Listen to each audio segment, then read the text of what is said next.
So we had an action-packed meeting today with a lot happening.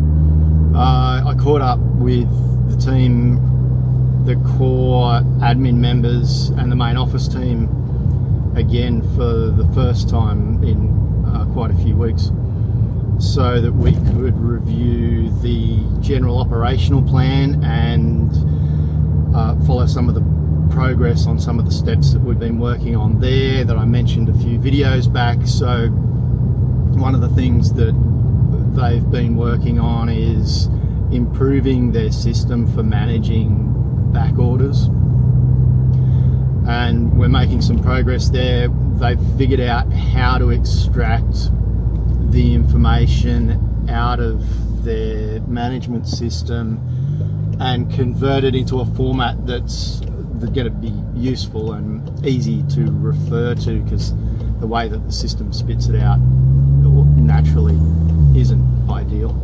So that's progressing, and we're putting together a bit of a procedure and a process around how to produce that consistently, and also working out how they want to integrate that, because the purchasing coordinator is mainly responsible for that because they're following up outstanding orders, but the salespeople, the reps, need to know the status in case they need to update clients, or if there's out of stocks of certain products and they have to replace them with other products. That has to go back through to the reps to make sure that we're not letting the customers down, and we keep maintaining communication as to what's happening with the status of their orders. So that's progressing. We're also looking at improving the stock control. So they have a retail showroom. They also have a smallish, it's about a 350 square metre warehouse, which is fairly chock-a-block. They've got pallet racking in there, and there's a fair bit of stuff in there. And so managing that stock and the stock control and even the stock take process, that whole thing's being reviewed. And of course this all ties back to even back to goods receiving, because the goods receiving process determines where those products end up once they're inside of the building. And when it comes time to go do a stock take, if things aren't where we're expecting them to be, it makes it pretty difficult to do an accurate stock take.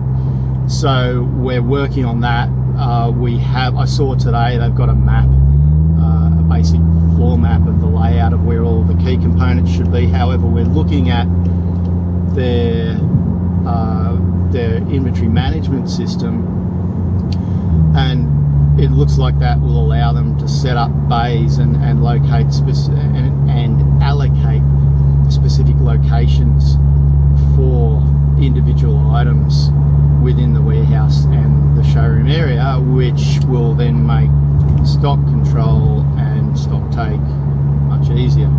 So that's good progress there.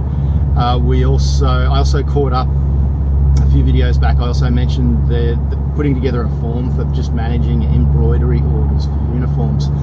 That's progressing. We're up to the final edit. They've done the design, and we're just running it past the ops manager to make sure that he's happy. We haven't missed anything important. So the idea will be that they're going to finalise that and test it probably before I see them next week. And we finally got our forklift checklist completed.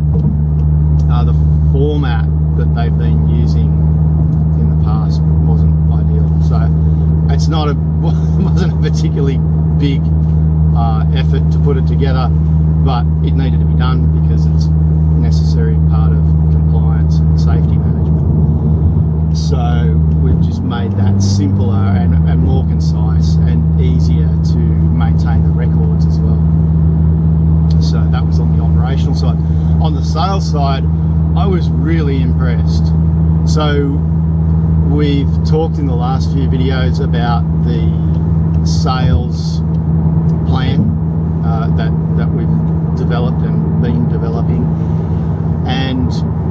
couple of key things. There are a few key forms that are sort of forming the hub for the basic tools that the reps are going to be using for their client-specific strategies. And they actually put together some fantastic work just in the last week. In fact, here's the physical check sheet that the reps are going to be using for the analysis of each client, and it's got some brilliant detail in here.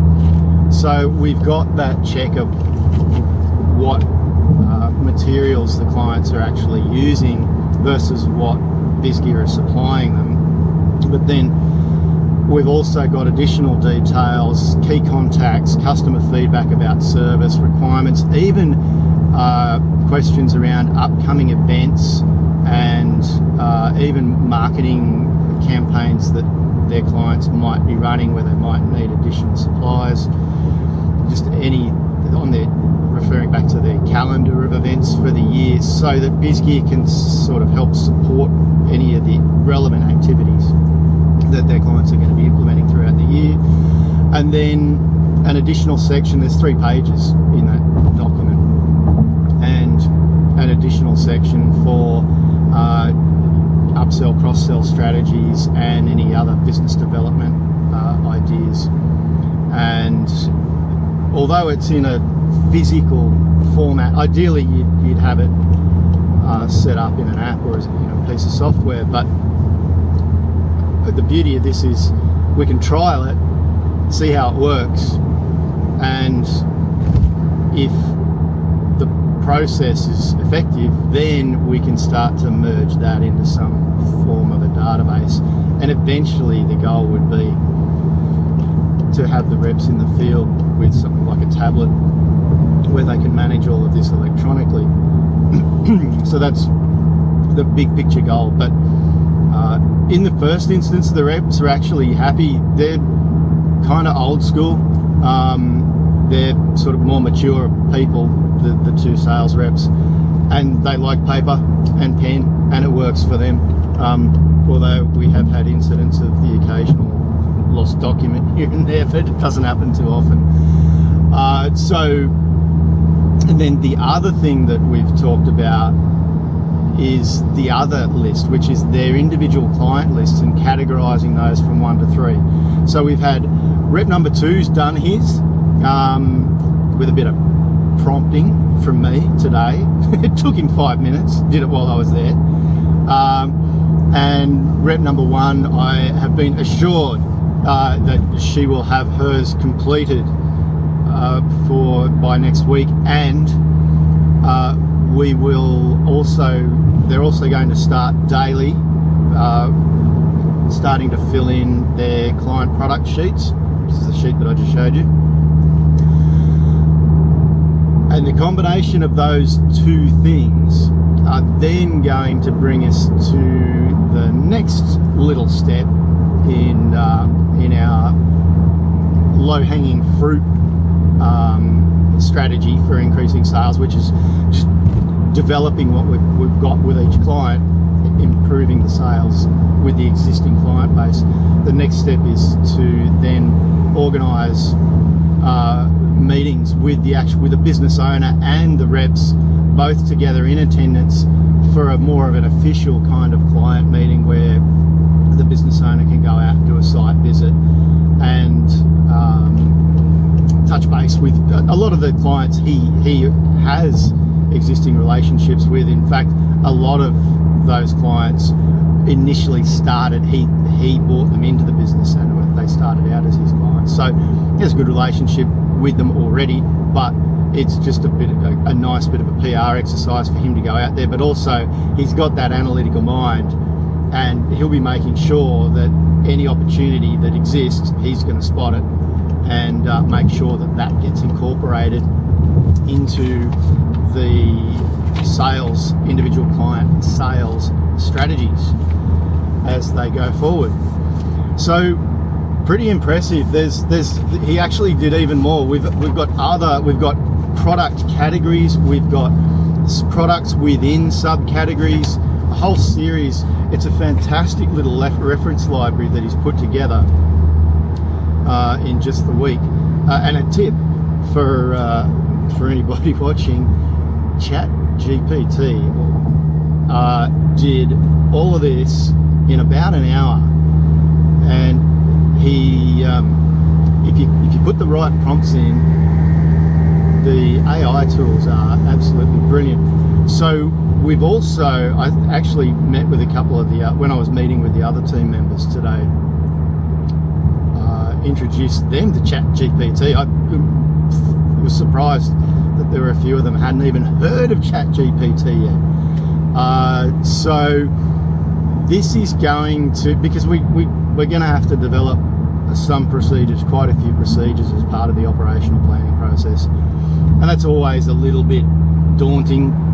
It's not that it's particularly difficult, it's tedious, but the tools like ChatGPT make it like lightning fast. It's absolutely brilliant. In fact, when I was in there today, the owner of the business had one of his clients came in, and another business owner, and was actually dropping in a few cases of beer for them as a thank you.